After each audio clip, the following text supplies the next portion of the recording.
According to statistics, South Africa has one of the fastest growing divorce rates in the world, which of course means a lot of litigation, the bulk of which pertains to the allocation of assets.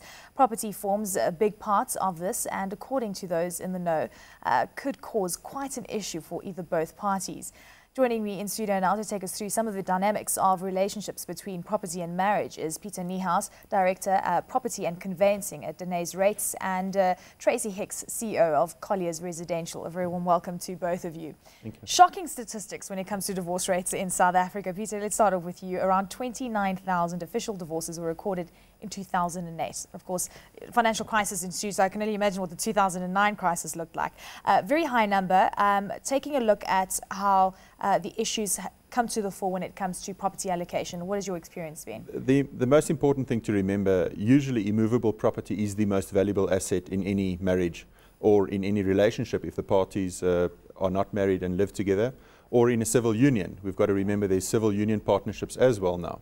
Now, what happens is you've got to firstly determine how the parties were married. Were they married out of community of property, in community of property? Is the property registered in both their names or in only a single name?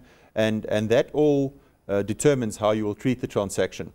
Obviously, the ideal situation would be in a divorce to have a settlement agreement which clearly spells out how the property should be treated, whether the husband or the wife takes it over. Alternatively, if the one party should buy the other party another property to stay in with the children, and who will take care of the financing of that property, i.e. through a bond or payment of cash. So it's all very important to first look at how the parties were married or are married, and then from there the attorneys will do the necessary. It sounds like couples should really decide that before they get married, to know that should something like that arise, which of course most people don't think of because the last thing on their minds are of course divorce.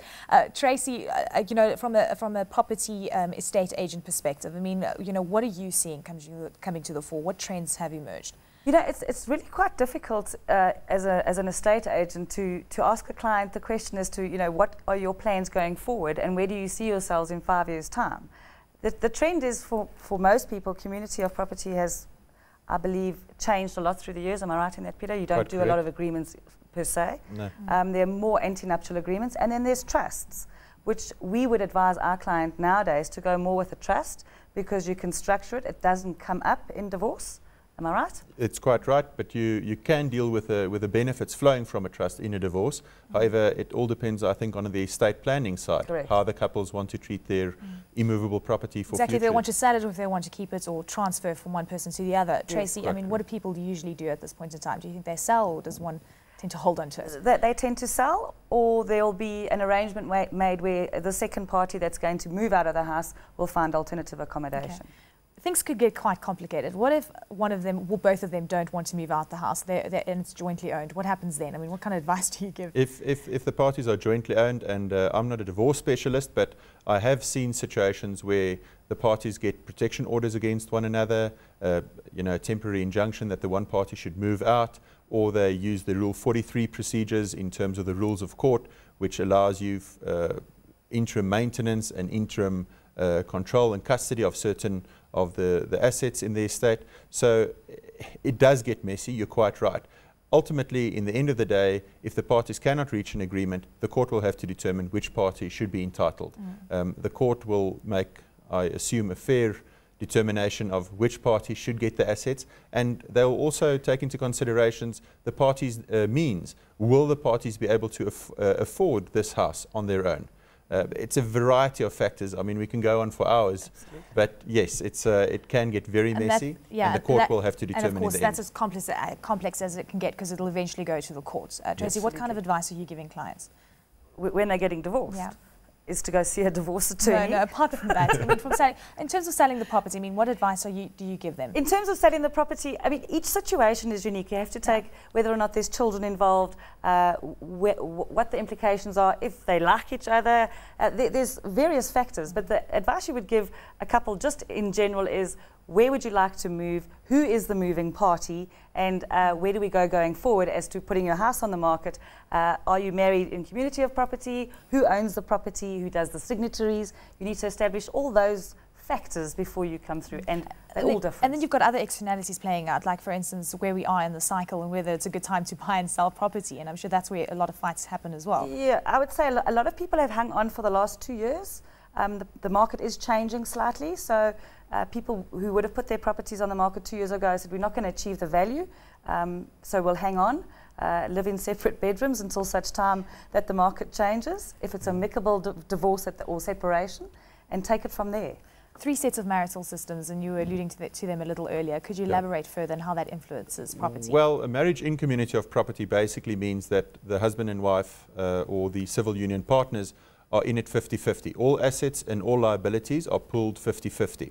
In a marriage out of community of property, you can have a situation that both parties remain the owners of the property that they brought into the marriage, and subsequent to the marriage, they can also remain the sole owner of that property. Then you can have a system with or without accrual. So if the property was, for example, registered in only one person's name, and that property was not excluded from the application of the accrual system, then the increase in the value of that property may increase one party's accrual quite a bit, and that may have a significant effect at the end when the accrual is calculated. Also, having a scenario of civil union partnerships, you can also have those in community or out of community of property, and the same rules apply as for a marriage. You need to do an antenuptial agreement before you sign, or before you get married. You've got to sign it. It doesn't need to be registered. It just needs to be registered within 3 months after the date that you sign the antenuptial agreement. What is the most common marital agreement in South Africa that has been undertaken? It depends on whether the parties are informed. Most couples these days, I believe, are informed by their marriage officers to go and seek legal counsel. What would be the best way for them to get married? Cultural aspects play a role. Some cultures insist that the parties still get married in community of property. You also have the Recognition of Customary Marriages Act, which is another aspect that comes into play. But what I deal a lot with is antenuptial agreements. I do about 40 antenuptial agreements for young couples that come to see us. And again, when they sit in front of us, you take in the information and you give the appropriate advice. Tracy, domestic partnerships relatively common in South Africa right now. Have you seen an increase in the number of clients who buy homes as domestic partners? Yes, absolutely. That is happening more and more. You find 9 times out of 10, one of the partners has actually got the finance and the other partner actually looks for the bond over the property, and they enter into an agreement and they go ahead and buy property. And I'm sure you've also seen quite a big uptick in younger couples moving in together without realizing the legal implications as well. We try and guide them initially as estate agents to say, going forward, this is what you need to do, and you need to seek legal advice, because what happens going down the line. Funny thing is, it's when you're tackling a couple that are not married, it's easier to talk to them about the legal implications going forward.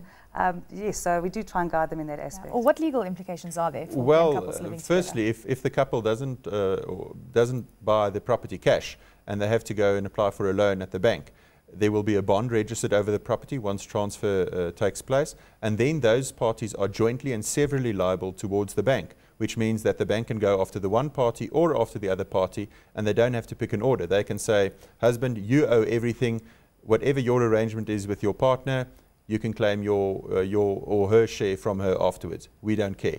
But 99% of the time, the bank will go after both parties, and the one will be paying, the other one will be absolved from the debt.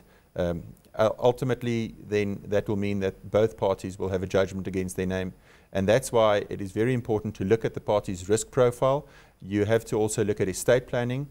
We get a situation where a lot of professional people choose to have the properties registered in their spouse's names because they have a bigger risk, and then ultimately the bond will be in that party's name. However, what the banks then insist on is a suretyship by the party who actually has the money. So yeah, it does get complicated, and you've got to know who you're advising, whether you're advising the buyer or the financier or the seller.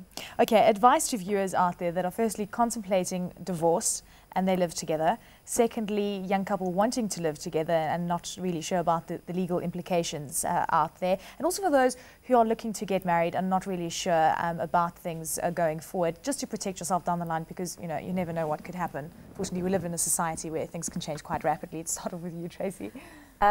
First of all, young couples looking to get married, go and see an attorney. It's imperative. Get your ducks in a row and decide how you want to get married. If you are living together, my advice to you is to make sure you know exactly how you want to structure your agreement with regard to the property you're going to buy. And once again, seek advice on that issue. And the third question was, if you're planning on getting divorced, it's a tricky one. Get in an estate agent, do a valuation over your property, discuss the way going forward and where you want to be, and then again, seek legal advice. Pieter. Yeah, I can just, confirm what Tracy has said.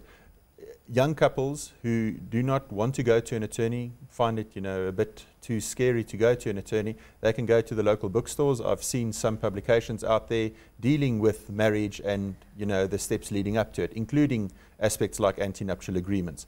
Also, very importantly, when young couples decide to purchase a property together without getting married, enter into some form of a cohabitation or a co-ownership agreement in terms of where it is determined in advance who pays for what and who has what share of the property. Also, very importantly, in a divorce, parties have to realize that it does take a long time to get divorced if it's on an opposed basis. If it's on an unopposed basis and there's a settlement agreement, get in an estate agent or get in an evaluator and make sure that you deal with the facts. A property is only worth as much as the facts. So you can't, for example, enter into an agreement and saying the one party may take over the property, but that party cannot deal with a bond. You've also got to involve the bank and get their consent that this property may be transferred to the other party. Well, thank you to both of you for shedding light on a very difficult topic today.